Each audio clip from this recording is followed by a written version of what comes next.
This is WFO Radio.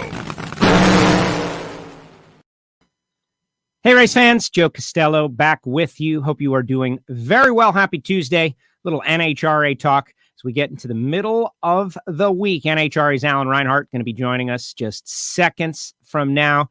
And we're going to dive into the Denso Big Go, the U.S. Nationals. Lie ahead this week on the show. Tomorrow, we got a little bit of a different scheduled time. We're going to come live at noon Eastern. That's right, 12 noon Eastern time, experimenting a little bit with our schedule. And so hopefully you are all invited. We're going to have the natural, Jeg Coughlin, going to join us, talk about the big victory over his nephew, but also the whole retirement grudge match and final season and all of those things. Maybe take some questions from WFO listeners out there on Facebook, YouTube, Twitter, Twitch, wherever you happen to be.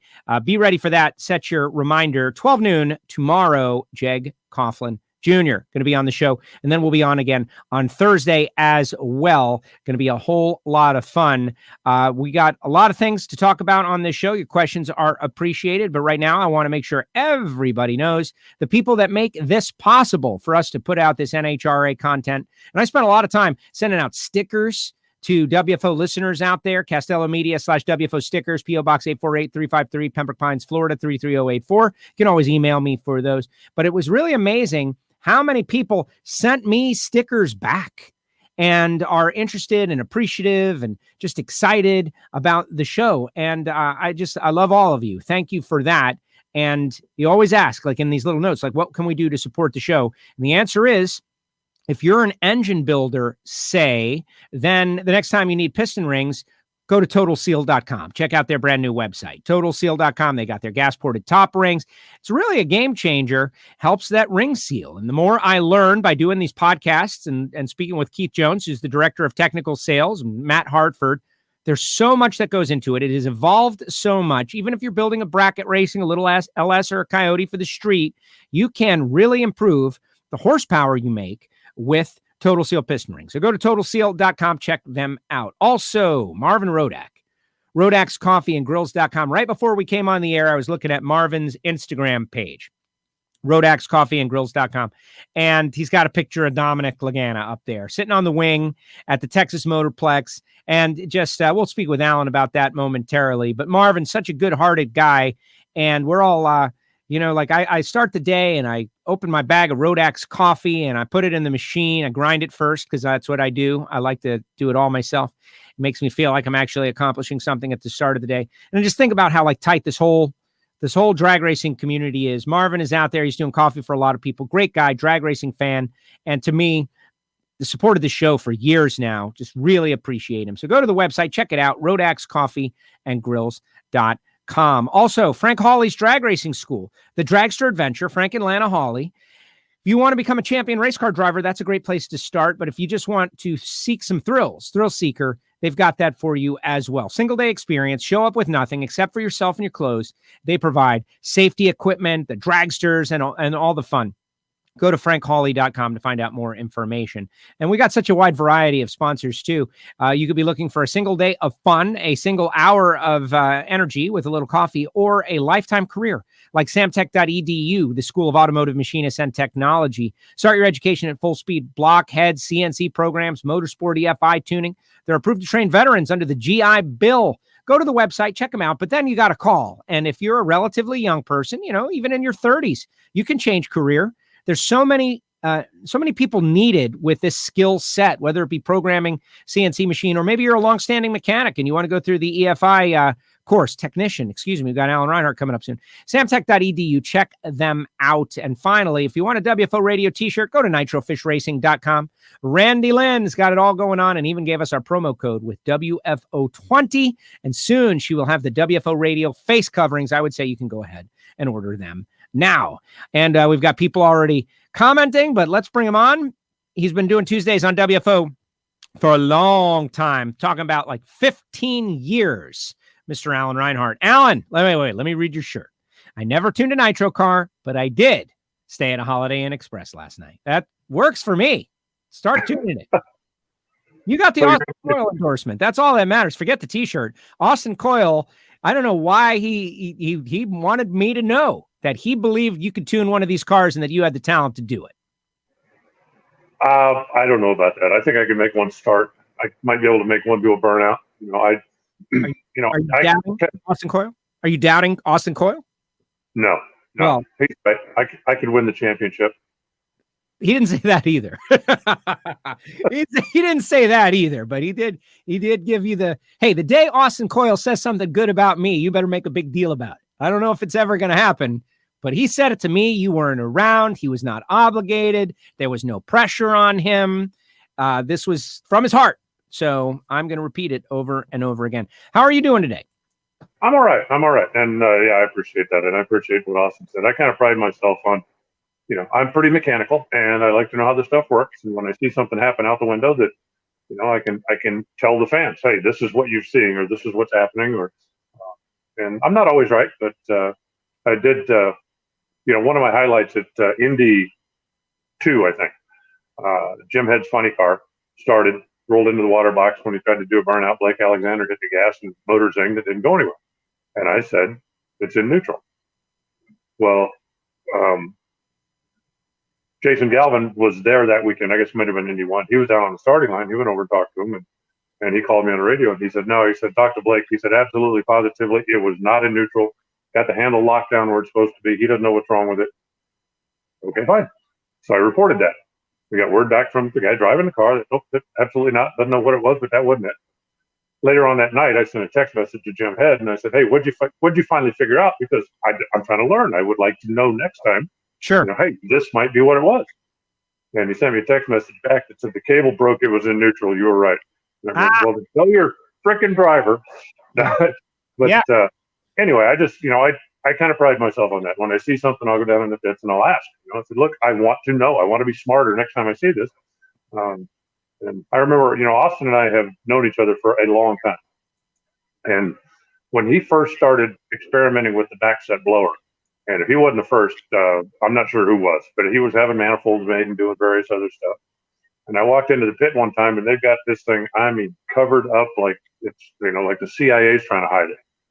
And I walked in, everybody was like, whoa, Reinhart. And I went, okay. I said, I'm just looking for Coyle. They said, well, he's in the tech trailer. So I literally went all the way around the other side, came in the tech trailer. And I said, hey, Austin, I had a question for you. He goes, oh, before that, come out here. You got to see this. We go running out the car. And he goes, what do you think of that? And I thought, I think that's pretty cool. So, but we've always had a pretty good relationship, and he's always been pretty open. And I think most of the guys in the pits respect the fact that, one, I'm not going to give away their secrets if they share something with me. And two, that if they explain to me, hey, I did this and this, then I'm going to understand that it's not like, okay, look, here's the thing that this. And so, they're usually pretty open with me. And I think part of that also is that they know that I'm always going to give them a fair shake. If something happens, and I'm not going to go, well, that idiot forgot to plug the thing in. And so I think that also helps them be open. But anyway, that's absolutely. That's a part of it. That is a part of it. Earning the trust, right? For me being out here now for however long I've been, I guess 8 years, it's one of the most important things. It's probably the most important thing. If you want to be able to do a job like this, you have to earn trust. You have to earn trust from all of these different people. And if there are people that think, yeah, no, man, you're not going to get the real deal. And how do you do your job without real information? And so earning trust. And there have been a thousand times. And, Bob Fry told me this, and you've told me this, and, we're on this track. All of a sudden, it's like, people are going to share stuff with you. And, sometimes it's true and sometimes it's not true. And sometimes it's not true on purpose. And they want to test to see if you can keep a secret, especially at first. Like there's a lot going on. So just, keep your word as your bond. And I have always tried to do that. And by the way, some of that overlaps with what I want to be our top story here, which you reported to me the other night, and it's now out on social media that Richie Crampton is now home. That is public news. And that's like, to me, then it's the number one story in drag racing right now. Obviously, Jake is home. Richie is now home, and we're still thinking about Dominic, and we want him to make it home soon. And I can't think of any drag racing story without thinking of those guys first immediately, headline a number one. So what can you tell us based on your updated information that you can share? Well, Richie sent me a text message. I had reached out to him a couple, 3 days after the accident and basically just said, hey, man, just want you to know I'm thinking about you. Don't want nothing, don't need nothing. I'm not, trying to pry. I just want you to know that I'm thinking about you. And if you need anything, please, let me know. And he had sent me a note that said, hey, thanks for the message. I'm home. I'm working on, getting around a little bit. I typed back to him, hey, that's great. And he said, hang on a second, I'll send you a video. And he sent me the video, the one that I shared with you, that is on his Instagram page if somebody wants to see it. But he's got a walker. And he was, getting out of the car and walking up the driveway and going into his house, which I thought was great news. He looked an awful lot to me like John Force after the accident in 2007 when he was so busted up. And, we all know that John was able to recover, recuperate, get back into driving and doing all of his normal stuff. And that's great. As far as Dominic, I don't have any news that I can share. It's as simple as that. Nothing has been released publicly. It was fairly widely reported originally that of the three, his injuries were probably the worst. And the only thing that I can tell you is that he is still in the hospital. He is still recuperating. And it's difficult. I think we've gotten to the point, and I've used this analogy a couple of times. Something terrible happens. And I think Ryan Newman is a perfect example. Okay. When Ryan Newman crashed and they didn't say anything, right? Nothing about him, they took him to the hospital. That's it. And I think everybody kind of feared the worst when you don't have any information. Well, a couple of days later, he walks out of the hospital, and that's great news. And we want to see that every time, right? It's like, oh my God, this is going to be awful. Nope, look, everything's great. And sometimes it just takes longer. Sometimes everything's not great. But it's, at this point, I think, the second thing Richie told me after I said, man, I'm very glad to see you're home. He said, don't stop praying for Dom. We're still all worried about him. So that's exactly where I stand right now. I'm not the most religious guy in the world, but I certainly send all of my positive thoughts and for Dominic and for Bobby and for the sisters and for everybody that is just dealing with a really difficult time right now. And we'll just have to wait until there is news to be shared. We could sit here and speculate until the end of time. That's not going to do any good. We could start rumors until the end of time. That's not going to do any good. Let's just wait until we know what the story is, and then we'll go from there. But for right now, it's just a matter of keeping fingers crossed and sending positive thoughts back to you. Sending positive thoughts, absolutely. And, the advent of social media, very big in times like this, because you can just go to the NHRA Racing page, and when there's an update, you'll get it. And the family put out just such an eloquent and heartfelt and nice thank you to the racing community, late last week, that I recommend everybody goes and reads for themselves. I'm not going to read it on the air because it's perfect.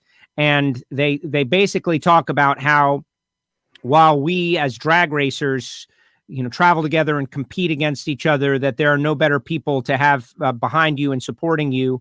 And they just thanked everybody. And that's it. So that was the latest update. And the fact that they bothered to do that and put that out, just amazing stuff. Now, I will say this, Gary Pritchett, and such a smart thing. I mentioned, I don't know if you heard or I told you or not, but I had a good friend, talk radio mentor here from South Florida, pass away at 55 years old just a couple of weeks back. And so we did a GoFundMe for him. And it was my first ever experience with a GoFundMe thing. And, I don't know what people think about those deals. Sometimes people will start a GoFundMe thing for something that might seem irrelevant or whatever. Who knows what their personal reason was. But this guy died and his daughter was, in need. And so we did one and it was nice. Well, Gary Pritchett started one for Dom and Richie and basically started out saying that they would hate me for doing this. And everybody, I think, agrees that. And I agree with that. That's the way I started mine. Like, my friend George would hate this. But anyway, it's out there on social media. It's on Facebook. I've shared it on our Twitter. We'll share it again. Alan, we all know, like, that being in a hospital for more than an hour is pricey. And so if any of our WFO radio listeners have the means to do that, I would recommend doing that as best as you can. Because this is going to be, like, whatever it is, it's going to be a very tough situation. Well, I think in a situation like that, and I've spoken to a few people around here that are simply drag racing fans. They don't know Dominic, they don't know Bobby, other than, maybe they've seen him on TV from time to time. But, you feel like these people. You watch them race, maybe you get an autograph when you're at the track in Phoenix, maybe whatever, and you kind of feel like these people. And one of the things that is a constant, and I think Gary, as a matter of fact, actually said it, was he said so many people were saying, is there something I can do? I want to help. I want to do something. I want to. And so he said, you know what? This is something, because once they both get, Richie already is. Richie's out of the hospital. When you start your recuperating, they're going to need some sort of financial assistance, whether it's paying the bills, whether it's getting by until you can get back to work, whether it's whatever it is, and that's a way that people can help. And, it's been, I think the last time I looked at it, it was over $150,000. Yeah. And I also love the fact that, with the way Gary did it is, the goal was $1. Yes. And it's simply, if somebody wants to get in, great. If we raise $10, we'll give them $10.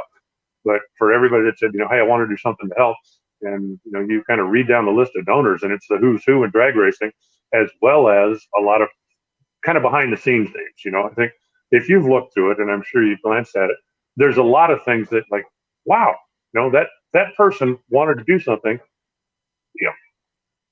The average public person isn't going to know who this guy is, but he works for XYZ company, or he's a guy that delivers something or what, and he's just a guy that's out there, and everybody knows him, but he's not a household name. He's not a fan. He's not a guy that's rolling in money, but he wants to help. And so, he's kicking in a couple of bucks, and I think that, that's what it's all about. So, the guys are going to need some help, before it's all said and done. And that's a great way that people can help if they want to. Absolutely. And Ricky is on here. There's a couple of different things, the Lagana Strong t-shirts, etc., all kinds of stuff to do. And that's it. Just everybody help as best as you can. And we'll get Dominic through this. And here on WFO, we're flying the Nitro Ninja in the upper corner of the show until we can get Dominic home. That's a signal to everybody out there. And that having all been said, our thoughts and prayers and positive energy is all going towards getting all three of them home. Dominic, we want you home. In the meantime, though, we got Denzo U.S. Nationals, and I know that if anybody wants us to talk drag racing, it's Dominic. And I was just thinking, Alan, first of all, I'm going to make the announcement on the show. Make this big announcement. Normally, I don't do this stuff, but why not? I'm going to be there, baby. I'm going to be there. So everybody, the return to normalcy is directly connected to my presence. Just so you know, Castello is going to be there. We're back to normal. Kind of works for me. Yeah. It'll be great to have you. I mean, I've been there the last couple of weeks with, some fill-in help here and there, and I'm not degrading anybody that was there that was helping me, but just the way it all worked out. Warren Evans was there, and Ron Ruggles spent some time in the booth, and it was, basically me with somebody who would give me a break if I wanted to go have a sandwich or run to the restroom or whatever. But it'll be nice to have you back. It'll be nice to have you taking some of the load, and as you said, it'll be a little bit of a return to normalcy. We started slow. I mean, that was the right thing to do when we got an opportunity to get cars back on the track and to put some fans in the stands, even though we're not allowed to pack the house or sell out, and that's fine. We started slow. Wanted to make sure that, hey, A, we could manage it. B, the teams would be okay with, this new normal way of doing things. And C, that the fans could come out and do some of what they've done before. We're still not going to be able to have the track walk. We're still not going to be able to have pre-race ceremonies because you simply just can't have that big a group of people all in the same place. But the pits are still open. Fans can still, walk up, wish their favorite drivers luck. You can't go put your arm around the driver and get a picture and do that kind of stuff anymore. But, we're sneaking up on it. And I think it's important to just keep moving forward, even if it's little steps at a time. And, the next step, which is definitely more than a little step, is you coming back. And so I'm not going to say that, mother, may I take one giant leap, but it's definitely more than a baby step. Yeah, well, I'm seeing the positive feedback from the WFO radio listeners out there, and I guess that makes a lot of sense. But still, that's warm in the heart, man. I really appreciate it. And so, yes, I will be back, and also Tony Schumacher. Tony Schumacher. Who? Yeah, exactly. They just announced, and I want to thank Don Schumacher Racing for not announcing this story at like 10 minutes after you're off the air. Right. Like, okay, they're clear. Release the news. That has been a hallmark of WFO since the very beginning. Alan and I have been doing the show on Tuesdays at some form or another. When I was on XM, it was like 8:20 p.m. Eastern time. News would come out Wednesday. All kinds of stuff like that. As soon as we're off, new news coming. And this one This one, we're in on it. 8-time NHRA Top Fuel champ Tony Schumacher returns for 6 more 2020 races, and that's just great. I think it gives him a good shot, too, to kind of expecting him to go out and win a race in the first 2 races. Yeah, that seems a little unreasonable. Now, Tony going to be, I would imagine, at the rest. That's good news. He needs to be there. He's got so many fans. Speaking of a return to normalcy. Well, I think it's great on a lot of levels. One, obviously it's going to be another great car that they have to deal with. 2, Mike Green was available. And so Don Schumacher picked him up. So Mike and Tony are going to be reunited. And you remember, they won a championship together. They won a lot of races together. So that will take some of the load off of, the other crew chiefs in his stable that have been trying to tune 2 cars and keep an eye on 2 cars. And we saw how difficult that was for everybody. So that's good. Coming back to the U.S. Nationals, where, nobody's been more successful than Tony over the years. And I think the other big thing that a lot of people have overlooked is that this, I think, should send a message to everybody that NHRA plans to race this year. We have got a lot more stuff planned. I've been having an online discussion in one of the chat rooms with a bunch of, Indy's it. That U.S. Nationals, call it a day. They're not going to run another race. I'm sure of it. I know it. I've got inside information. Well, apparently Don Schumacher doesn't believe that. So I think that that's a big positive that comes out of this, is that one of the biggest, most powerful team owners in the sport is putting it out there that we've got more racing to do here in 2020. And hopefully that will resonate with some of the naysayers that are out there right now. I agree. And it's crazy. The rumor mill, like, is our sport a big sport or is it a small sport? Well, it's really a small sport with very intense fans. But boy, do they come up with some stuff. This is the last one. No, the next one is the last one. No, the next one is the last. They've canceled the season. I've heard them all. I know you're on there battling with people on the chat rooms. I told you years ago, don't do that, but whatever. And, we want to get in as many races as is possible. And we got a nice groove going here. And we'll just see. Now, that having been said, we did lose Reading, which is a bit of a bummer. But I understand, and nobody should feel disappointed other than just disappointed, but this is what 2020 is all about. There's all kinds of stuff, up and down, yes and no, in and out. We just got to ride the lightning, and we're going to try our best. And whatever it ends up, however many there are, wherever they are, we'll look back in December and enjoy that we got them. As I've said before, I am absolutely certain that we're going to run more races. I don't know where, and I don't know exactly how many, but we're going to run more. And, one of those chat rooms was, they were kind of everybody was in agreement, right? One guy said, Indy is it. That's it. And everybody agreed with him. And they all, okay, well, if we're all on the same page, then that must be it. And I put on a post, and I don't argue. I try very hard not to be argumentative. Right. I do like hearing other points of view. And so that's part of why I'm involved. And I think most of the people on this one particular site, everybody knows who I am. And I've met a few of them. And the whole thing is like, look, we don't all have to agree. As long as we're not calling each other names and cussing, let's just discuss this stuff. And so I put up a post that said, we will race after Indy. I'm taking bets. Anybody that's sure we're not, put your money where your mouth is. Let's go. Wow. And never heard another word from anybody.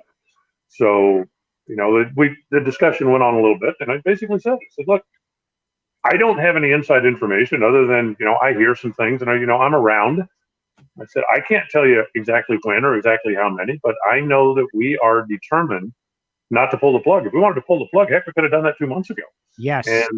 But that's not what we're trying to do. We're trying to keep the sport alive. We're trying to keep a lot of people employed that depend on the sport to make a living. And we're trying to keep something going out there for our fans to keep them engaged. And I think all of that is important as long as we can do it safely. We certainly don't want to get our fans sick. We don't want to get our drivers sick. We don't want to, start something someplace. So that's why we're being as careful as we are. And we absolutely understand that the rules are so different from place to place. I think we talked about it last week. The Indy 500 next weekend is going to have no fans. Right. They are 6.2 miles away from where we race. Lucas Oil Raceway and Indianapolis Motor Speedway, 6.2 miles apart. But they're in different counties. And therefore they have different rules. And it's my understanding, and I'm certainly not an insider on that side of the fence, but it's my understanding that they could have put some fans in the Motor Speedway, but their regulations were such that Roger Penske said, no, it's not worth it. We can't jump through all these hoops. We can't do all this. It's just no. But because we're in a different county and there's a different set of rules and there's a different set of standards, then we are able to make that work. And again, not a full house by any means, not a sellout, not, every seat packed, but we are able to have fans come out. And the fans, for the most part, have been very good about following the rules. If you're sitting up in the grandstand, you're all by yourself, you want to take your mask off and drink your Coke, great. When you're out in the pits, when you're wandering around, put your mask on, try to keep some social distance, I announce it over and over and over again. And I think the fans all get it as well. If we are going to keep racing, everybody needs to do their part. That's NHRA, that's the teams, and that is the fans. The fans seem to be on board with it. So that's why we're continuing to race. That's why we're continuing to add more fans and more things as each race goes on. Speaking with Woody from Jags earlier today, talking a little bit about, having Jag on tomorrow, 12 noon, everybody. But, staying relevant. Like NASCAR has done a good job of being relevant during all this, keeping people focused on something entertaining, something that they like. And we need to be a part of that. And we are. And I'm a big believer in some of these old adages, like united we stand, divided we fall. And I believe that. And if we get everybody, and it seems like we've got it, the teams, NHRA, the fans on the same page, pulling in the same direction, we can make the best out of this negative situation. And with the Denso U.S. Nationals coming up, we've got so many cool things associated with that event. We've got the Denso U.S. Nationals. We've got, you mentioned the Dodge Hemi Challenge. We've got the Jags All-Stars. We got the Mickey Thompson Pro Bike Battle. There's other stuff like that. We got a lot of stuff going on that weekend. It's going to be one of the most epic drag races ever. Plus Joe's going to be there. Plus I'm going to be there. Like, oh my gosh, over the top. Incredible. The other stuff kind of pales in comparison. Joe's going to, that's all they need to do. Yes. The U.S. Nationals. With Joe will be there. But now you know why I'm going to be there, because there's just so much going on. They would have killed poor Alan Reinhart. Like Alan Reinhart by finals on Sunday afternoon, because remember, the finals are Sunday afternoon. A lot of people don't know that. We said we were going to say that every single week, and we should. There's going to be so much going on. The top end, the bottom end, Jags All-Stars, winners, moving around. There's a lot of stuff. I always know that I can be, I want to be able to be helpful. That is my number one thing. I want to be able to help the team. How can I help the team? And this weekend or that weekend, there will be a way for me to help the team. And so I'm thrilled about that. Simple as that. I'll have somebody to get me ice cream. Yes. Yeah. I haven't had that the last few weeks. Ice cream, I'm going to take some, though. That's it. They got to take a little vig, a little bit. When people walk down in front of the tower eating ice cream, it's like, come on, man. Really? It's like, you couldn't eat over there where I can't see you. I mean, come on. No, it'll be great to have you back. And there's going to be a lot of stuff going on. The event is Thursday, Friday, Saturday, Sunday, with the pro cars running. Friday, 1 run, Saturday, 2 runs, and then Sunday, of course, final eliminations. And don't forget, Saturday night, we are going to run the finals from Indy 2, which got rained out. So, we'll see a first-time Top Fuel winner on Saturday night, and that's going to be big. I don't know, better or worse if you are TJ and Justin, that instead of, hey, we're in the rhythm, right? Let's get our stuff serviced. We'll be up there, hour and a half. Okay, ready to go. Now you got 3 weeks to think about it, 3 weeks to over-prepare. Yes. 3 weeks to completely overanalyze everything before you ever actually have to race. But, it should be good. Whoever wins. It's always great to see a first-time winner. TJ's been out there slogging it out for a long time. Justin, still fairly new to the sport. It looks like he's got a long, bright future in front of him. But they both have pretty equally matched cars from what I've seen. I think it's just going to be whoever makes the last little tweak correctly is going to pick up their first ever NHRA national event win. All right, so we got a couple of questions for Alan out there, and that's what we do on this deal. This one from Larry. Is it about tuning a nitro car? No, it's staying not. at a Holiday Inn. I don't know what this one is about. Maybe you know it. Alan, misspelled, by the way, but that's okay. Do you need a dry seat? Do you know what that means? Like, this is from maybe 10 minutes ago. So we were on a thread, but I never got it. I don't get it. So maybe Larry can explain. Is it from Larry McBride? Yes, it's Larry McBride. Oh. Yeah. Well, is that a joke? I feel like it might be a joke. That Dude, goes back to Columbus, Ohio, about 1,000,000 years ago when Larry was running his top fuel bike. And I don't remember the exact gist of what started the whole thing, but, I was busting his chops pretty good. I was picking on him. We were going back and forth a little bit. And his over-the-top get-even move was to take an ice chest and pour it in the driver's seat of my rental car. So now this is Sunday night after the race, right? We're all hanging out, we're celebrating, we're having a good time. So when I get into my car, the seat is soaking wet and still has ice cubes on it, which would have been bad enough. But I was keeping the car for 3 more days to go to Detroit and go do something and do whatever. So it was a couple of days before the seat was completely dried out. So that's, and I told Larry, I said, the way the rules have always been explained to me, the statute of limitations on something like that is 1 year. So for 1 year, you better be looking out because I'm going to get you. And the most fun part of that thing is I never did anything to get even with him, but I'd walk up behind him and go, "Hi, Larry," and he'd go, "What's about to happen?" He just knew something was coming. But no, that's what that's all about. And that was, oh my God, I couldn't even tell you how many years ago that was. I mean, it was when we were racing in Columbus, so that's been at least 10 years ago. Amazing. But we're still laughing at it. I like that we got Spider-Man McBride out there just watching the show. That to me is amazing. And Rosalie out there from Draw, been at the races and surprised at how many people have been wearing masks, even kids. They also doing the social distancing. Keep it up. Yeah, that's exactly right, man. You just gotta. Everybody's on the same page now. I think like, oh, this works. Okay, let's do this. Let's see. Billy wants to know: do we know if the Indy 2 finals will be a part of the final session? I think you just answered this. After the final qualifying or as an additional run? And no, it's the final. It will be part of the final session. Yes, during the final session, they will match up the cars that are still in competition and let them have it out there. And one of the reasons that they waited until here, one, TJ wasn't planning to come to the last race, so that would have been a little bit of an issue. But because most of the races now have a 2-run qualifying format, it was legitimately possible that somebody would be pulling up into a lane that they hadn't been in, racing for their first ever national event title. And it seemed like it would be a better idea here because they will each have 1 run in each lane before they run that final round. So it wouldn't be like, and to tell you the truth, I don't even remember who has lane choice, but hypothetically speaking, Joe, we could have gone up there and you could have chosen the left lane and I'd have to race in the right lane, having not been down the right lane this weekend to try to win a Wally. And that just didn't seem right. This is a better way. So each car will have 1 shot in each lane before they have to run the final. There you go. I like it. And Larry says he loves the show, and we appreciate it. One of my great drag racing experiences was at Palm Beach, and I got to stand, almost unnaturally and unsafely close to Larry on the starting line doing a test hit, like right there, like starter position, and watch that bike exhaust out the back, like at the top.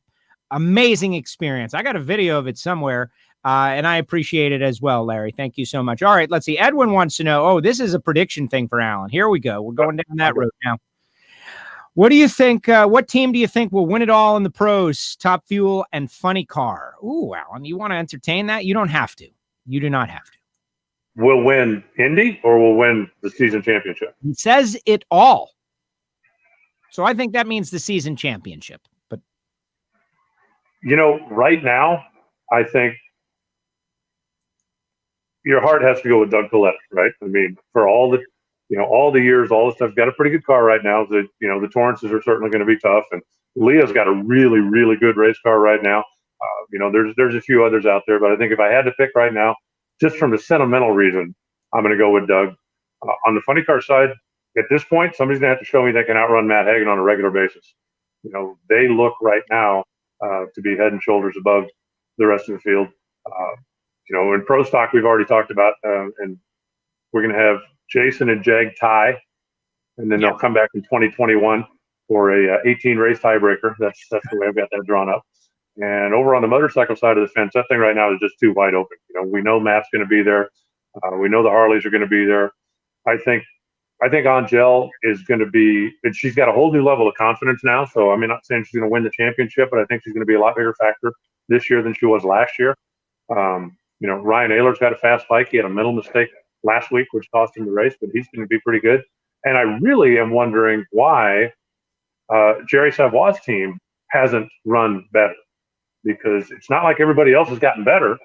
They literally look like they've slowed down since last year. So I don't know if there's something they're missing or something they're not tweaking, but I expect that team to bust out pretty quick. I'm not going to make a prediction on the motorcycle team championship, other than I think it'll be somebody that's got two wheels. I like that. I like that. You know, we had Angel on last week, and she was great. We had Caps and Angel, and she was just over the moon. As you know, this was like the John Forrest was talking about the monkey for this while. Well, the monkey like went from John over to Angel for a little while, but she got rid of it too, and was just over the moon. And you know how that confidence thing works. We talk about it all the time. It's this weird psychological thing, like, and it's gone. And I'm eager to see how that affects her, because she's got a well of confidence in there. And now she feels good about the bike. Who knows what is possible?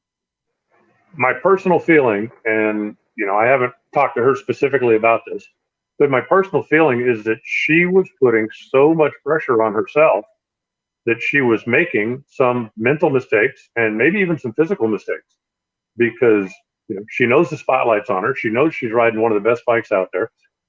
And she knows what the naysayers are going to say if she doesn't perform up to a certain level. And I honestly believe she was putting so much pressure on herself that it was causing problems.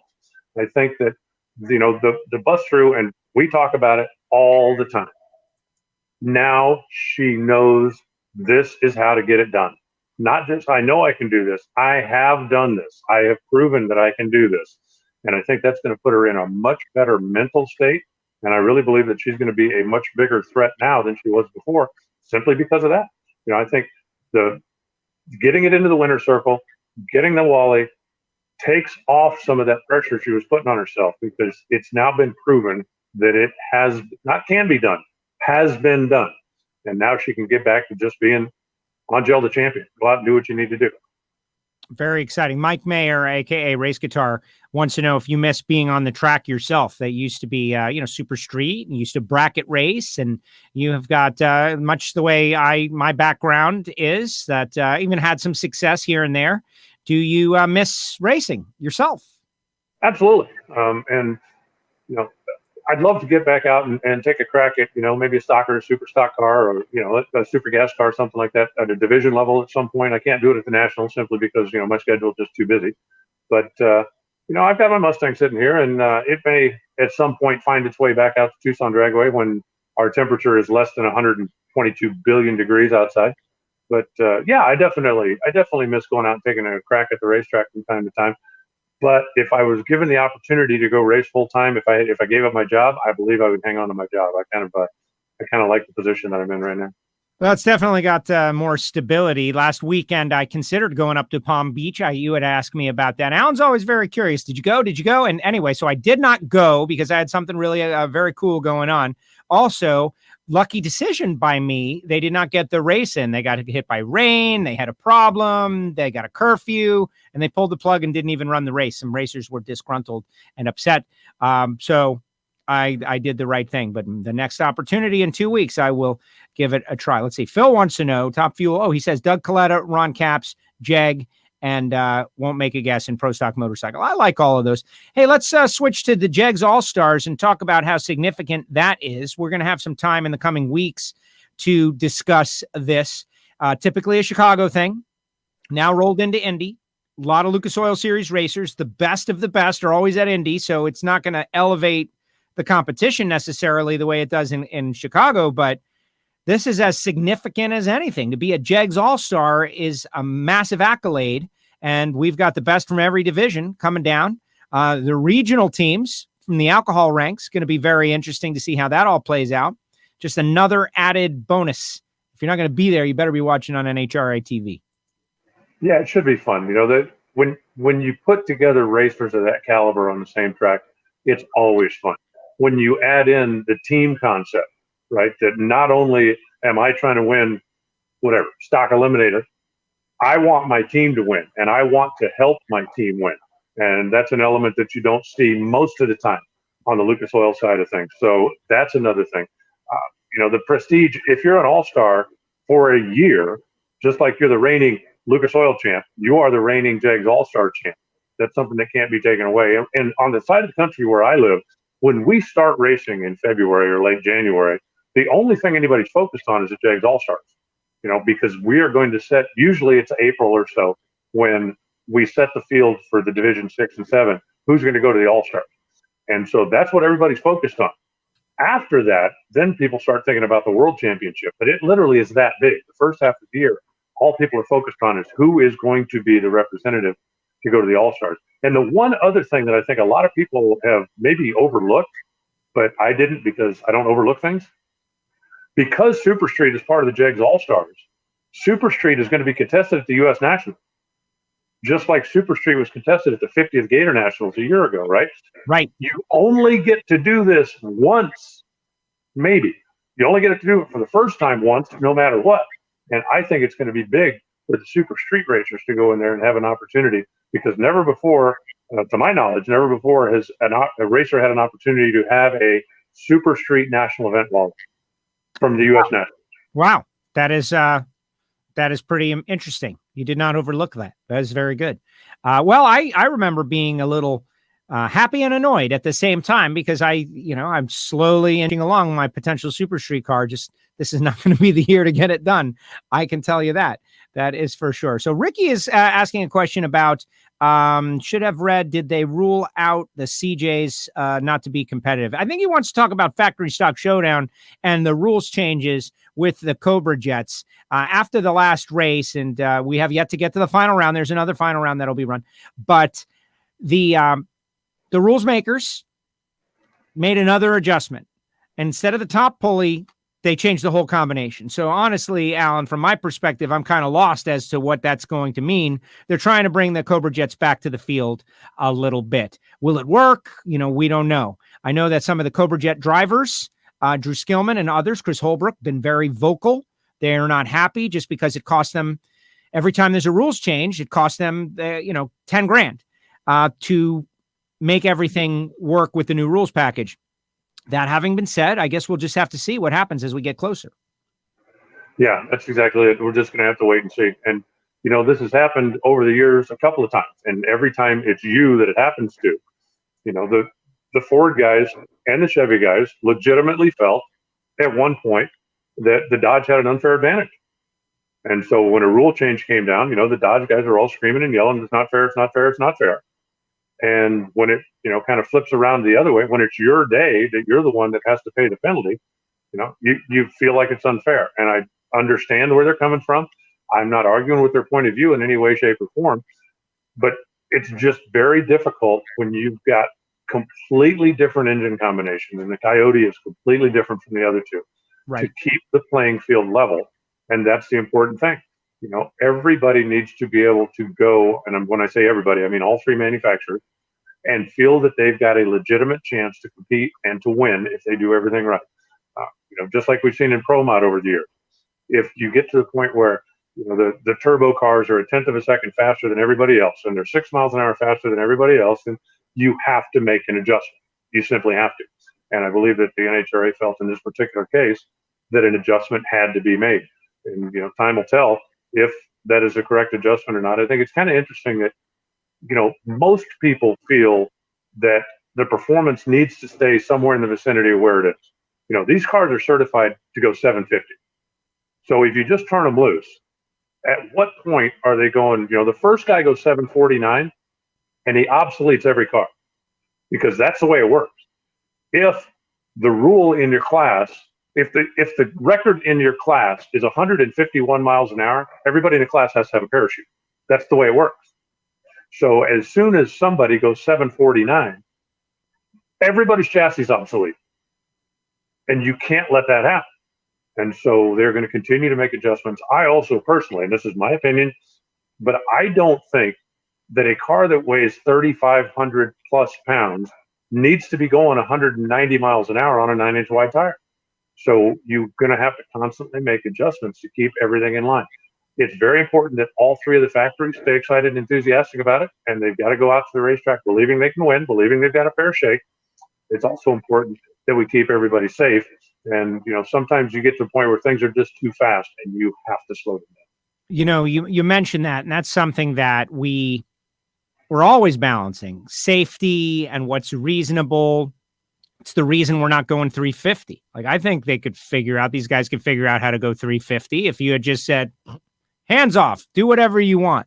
But when things get sideways at 350, we're talking a totally different animal. And that is also true for that 3,600 pound race car with glass and doors and everything going 190 miles per hour. Everything's great when everything's great. But when things aren't great, then you really see, and that's when all the safety features come in. I get it, though. I understand if I was a Ford guy, they feel like they should be rewarded for their amazing engine design. And that engine is incredible. I'm hearing RPM numbers that are, I don't want to say what they are, but they're ludicrous. How high they are, how much air they can pump through those things. Good job, Ford.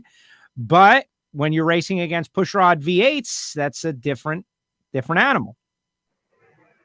Yeah, I agree. You have to do something to keep the class as a whole competitive. And, big picture, if I'm a Ford guy, I'd be a little annoyed, just as I would have been if I was a Dodge guy when they made the rule change back then, or if I was a Chevy guy when they took some pulley away from them a couple of years ago. But you need to be able to keep the playing field level, and you're trying desperately hard not for it to be a spec class, because you still want all the manufacturers out there. You want fans and the grand fans going, hey, my car outran your car. And I think it harkens back to the days of Pro Stock, way back when they were trying to keep the playing field level before the early 80s, when they finally just said, okay, everybody, 500 cubic inches, 2,350 pounds, we're done. You guys figure this out from here. And that formula worked for a long time. You can't do that in factory stock because the engine designs are so different. Unless you were going to tell the Ford guys, okay, build a pushrod motor and everybody runs the same blower and the same overdrive and then have at it. And nobody wants to do that because the cars need to be relevant to what's coming off the assembly line, to what can be purchased in the dealership. And so that's why it's important for them to keep their unique engine designs. NHRA just has to keep the playing field level so that every manufacturer can come out and have a shot to win. And just, they want it to be a fair race. I totally agree. I also feel the pain of the Ford teams, but at the same time, they are winning everything. They're both in the final of this race, the first race. They won the championship last year. So they're having great success. We shall see. Al has a question that I know that you don't know the answer to, but I'm interested in talking about this because it's been a lifeline for me. It's been a lifeline for a long time, and I still believe it's one of the greatest innovations that's happened for drag racing, streaming in general, but for NHRA fans. NHRA.TV, with limited TV content out there, does Alan know if NHRA TV ratings, I guess subs would be the way to say it, are up? Do you know anything about that? I do know that they're up. I don't know numbers, but I know that, they certainly have been up. Part of that, I think, is due to Warren Evans. Warren, who does DragRacer.tv, who does a lot of regional stuff, who also does, a lot of big bracket racing and that kind of thing. He came to Indy, the last Indy, and streamed the first couple of days on DragRacer.tv, which certainly extended what we were doing to an audience maybe that doesn't normally kick onto NHRA.tv. But yes, I couldn't tell you exact numbers, but I can tell you, yes, that viewership is up. And, it almost has to be, if for no other reason than you don't have all the options that you used to have, for guys that would go to a baseball game or would go to a basketball game or would go to do something else on a Sunday afternoon. There's a lot of that stuff that's not happening right now. So, what can be had? Well, what can be had is NHRA from first thing in the morning until the last car was on the track. Absolutely. And it's, we hear about early adopters, like even this show, our podcast for many years, people didn't go through what do I have to do? I have to click here and then click there. And then I got it. Oh, that's too much. Right. But now, you're home, you're stuck. You've got all this free time. Maybe the kids around, they can help you get sorted out. And then you realize the whole world of NHRA drag racing is there and available to you. And I've heard people say, well, I don't want to see that. I could see the nitro cars on Fox. I want to see stock eliminator. It's like, yeah, man. That's why we have it. You don't know that? You're unaware that that's really what it is? It's stock eliminator and comp eliminator and super gas and everything that you don't get to see is there. And they're like, oh, I didn't realize that. Which, whose failure is that? I guess it's ours, but they're coming on board. And it'll be interesting to see as we go down to the wire, because you got to have both going. You got to have NHRA.tv, and then when Fox comes on and you get it, it's a different show. It is. And, NHRA.TV was really geared originally for the hardcore fan, the one that wants to see all those classes that you talked about. Yes, when Top Fuel runs or when Pro Stock Motorcycle runs, it's going to be on NHRA.TV. But if you're somebody that loves Stock Eliminator or wants to keep track of what's going on in Competition Eliminator, NHRA.TV is where you can get it like live and in real time throughout the course of the weekend. Excuse me, we're up and running every morning before the first car goes down a racetrack, and we stay up and running until the last car goes down the racetrack. So you get to see, it's not the full polished production that you get to see when you watch the show on Fox, but you do get to see everything that goes down the racetrack. And to me, that's what it's all about. You want to keep up with what is the latest, greatest. All right, let's see. Billy says, love NHRA.TV. Growing up would have been amazing if we had a way to watch events. Yeah, it would have been a little different when you could find out the results instantly as opposed to calling that hotline. Then again, Dave McClellan might have made a lot less money. That was his deal, right? Yep, the Castello GTX hotline. Yeah, I remember that well. I spent a few dollars on that over the years, calling to check in. Of course, I remember when you didn't know anything until Hot Rod Magazine showed up, and that was months later. In May, Winter Nationals coverage would be in the magazine. And if you weren't a hardcore fan and at the time, I was not a National Dragster subscriber, but I was a Hot Rod subscriber. And so, when the magazine would show up, well, that's who I know when I knew who won Pomona, even though it had happened, three months earlier. So, yeah, it's a different time right now. It's I'm okay with the time we're in, but I had a pretty good time in the time that's gone by also. So I can't complain either. Well, it's whatever, like you said a few weeks ago, and it's like whatever time you're in right now is the cutting edge. And 5 years from now, we're going to look back at this and think it's antiquated because there'll be something newer and better and more advanced. Hopefully, my goodness, if that's not the case, I'm very upset. But, watching American Sports Cavalcade and getting in front of the big wooden Magnavox console TV with my dad, knowing that, can you believe drag racing is going to be on that screen that's in our house later on today? You planned around it. And now I carry around NHRA Drag Racing.tv on my mobile device and can watch it poolside or wherever I happen to be. It's just a different world. And yet some people think things are bad. Who knows? Anyway, Alan, final thoughts. Anything else you got for our listeners out there? I know normally there's something, a thing or two on your mind. Just that we're getting closer and closer to the real Indy. It's been very fun to go there the last few weeks and to run the races. We've had some great competitive racing, but this time is really the U.S. Nationals, and I'm looking forward to that. We're going to have more cars than we've had at any of the races prior. We're going to have so much more going on, as you talked about, between the All-Stars and the Mickey Thompson and the class eliminations and the Hemi Challenge. And so there'll be a lot of stuff going on. It's going to be a fun weekend, and I'm just counting down to that and, waiting to hear what's going to happen after that. I don't know after that if there might be another race in Reading or in Indy, or if they might take the Reading weekend and maybe go back to one of the other tracks. I know that they still very much would like to go to Heartland Park Topeka or Heartland Motorsports Park. Very much. We would like to go to Denver and Vandermeer Speedway. So can that be made to happen? Have things changed enough in those locales that will allow us to come in and have a race?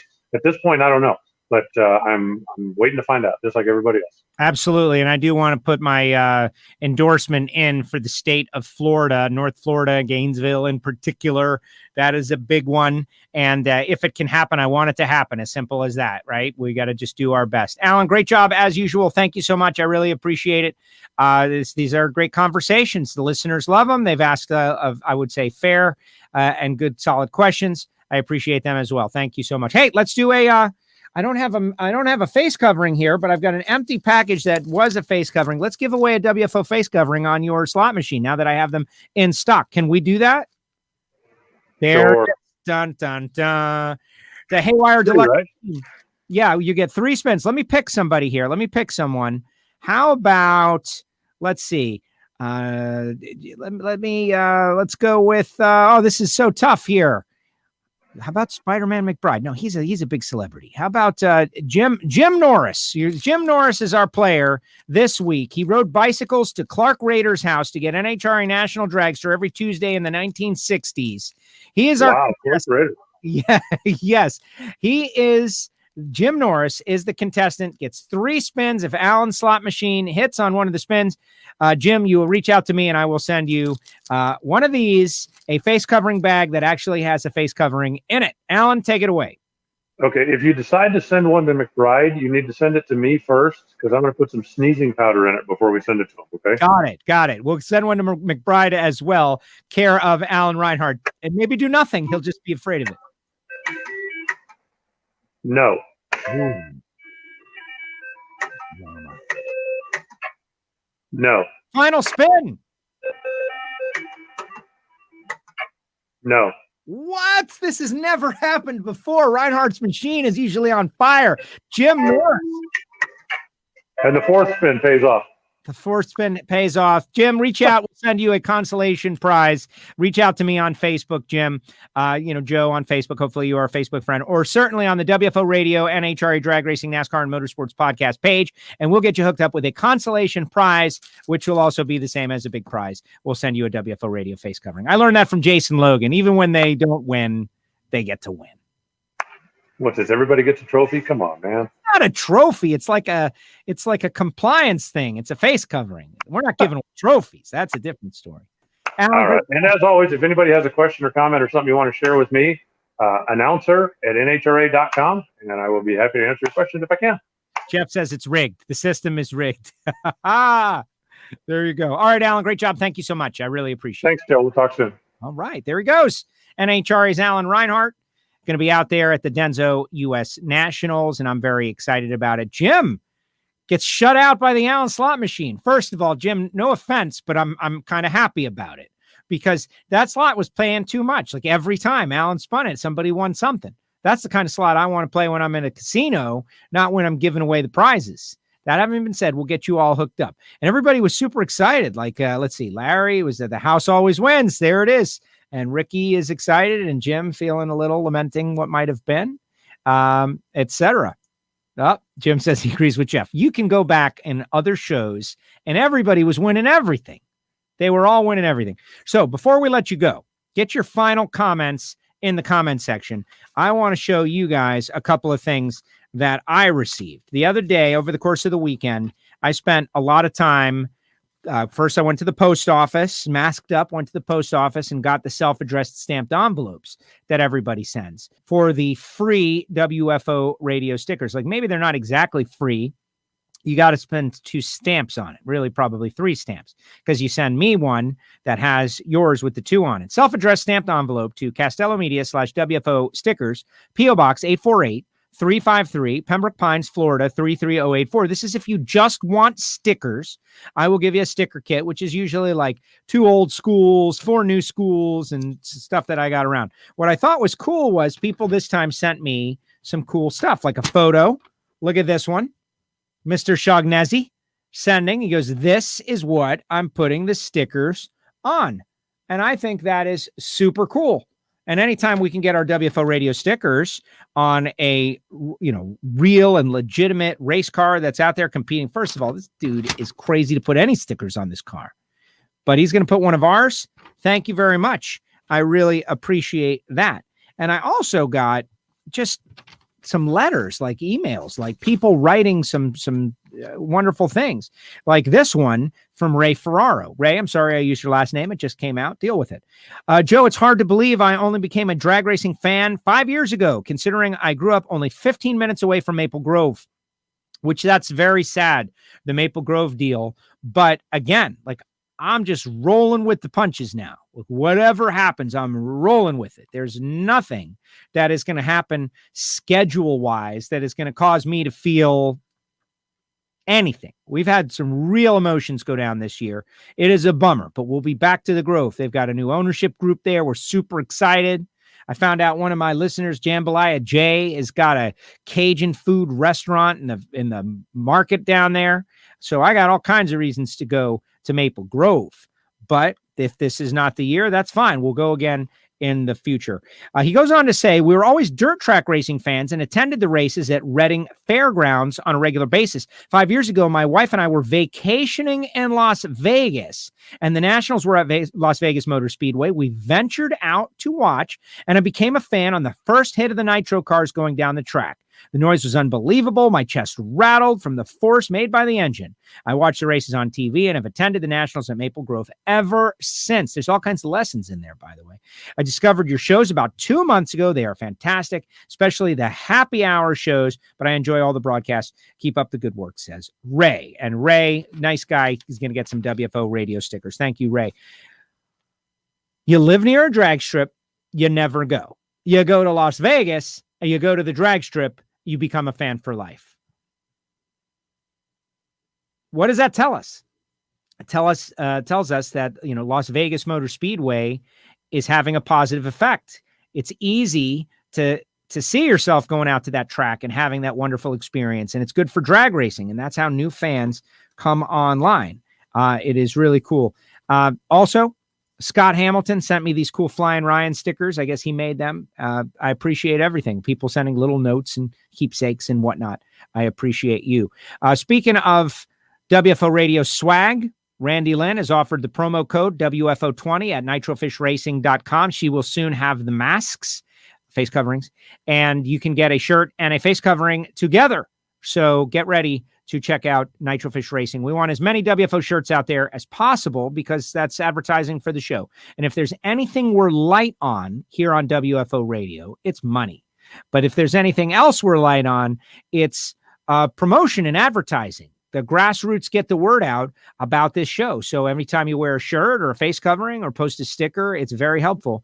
Go to nitrofishracing.com and use that promo code WFO20. Want to remind you about Hidden Horsepower by Total Seal. The Ed Pink episode still up. Everybody loving it.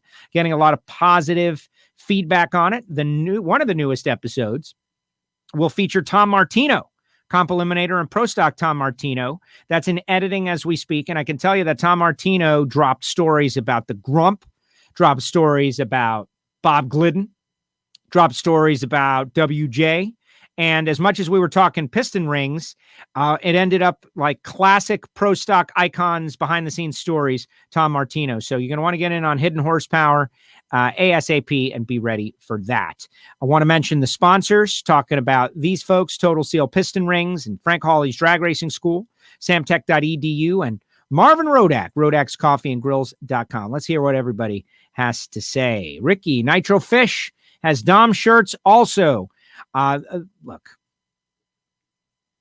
my heart is broken over this deal. You see the Nitro Ninja up in the right-hand corner. That got there because we had Dom and Bobby on for a happy hour show. And I just think that they're two of the coolest guys in the sport of drag racing. And we now, like, that it even happened is devastating. It's devastating. And it is the number one thing that is on my mind at all times. And it's a struggle to do the job thinking about it. Dom is a friend. Bobby is a friend. Alan mentioned the Doug Coletta team and how your heart, is with them. And I think that is definitely true. But all of a sudden now Capco is running for Dom. Like everything they do, they're running for Dom. I just don't know. But I recommend to everybody. Like I got the GoFundMe up here. I'm going to share it in a second. The number is now, it's been shared 8.1 thousand times, so 8,100 times. But there's only been 675 donors. And we got to get that number up. Like this is going to be so helpful to these guys who are crew guys, and Richie, welding his own chassis and winning the U.S. Nationals, but he works. They're workers. They work. There's some people in the sport that have been extremely successful and extremely high level and can take any kind of a hit, no matter what happens. These guys are going to need help. Like Alan said, there's something you can do. So it's been shared 8,100 times. There's been 675 donors, and they've raised $175,000, which is it a lot or is it a little? If we're going to Vegas, it's a lot. To deal with medical issues, it's not. So I'm going to share that immediately.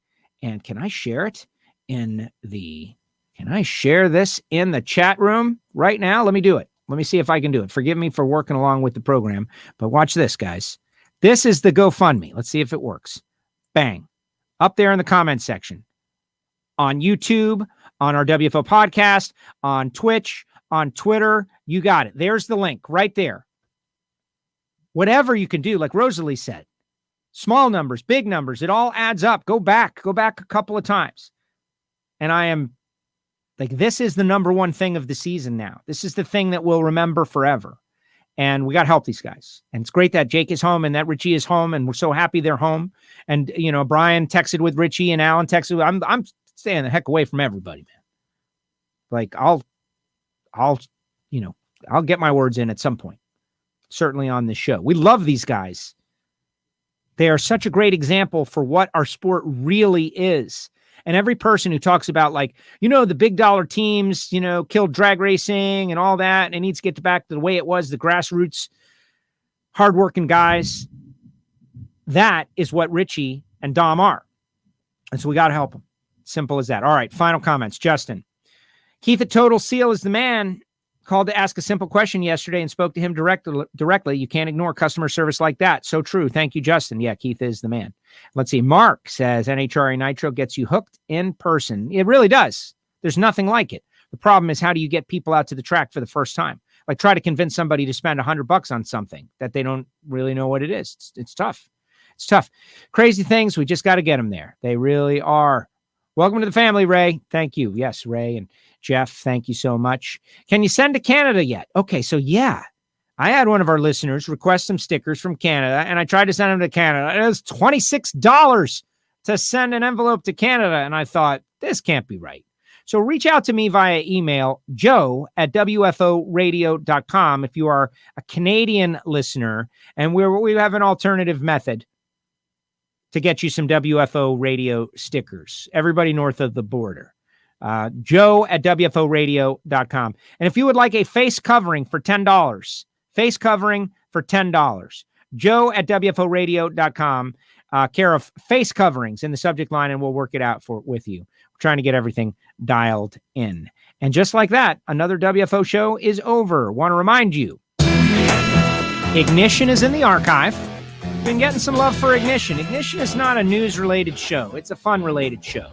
It's our podcast. It's my talk radio career on the rocks. We cover all kinds of different subjects. Some of them pertain to racing, some of them not. But I like to think it's entertaining. So Ignition is podcast only. Check it out.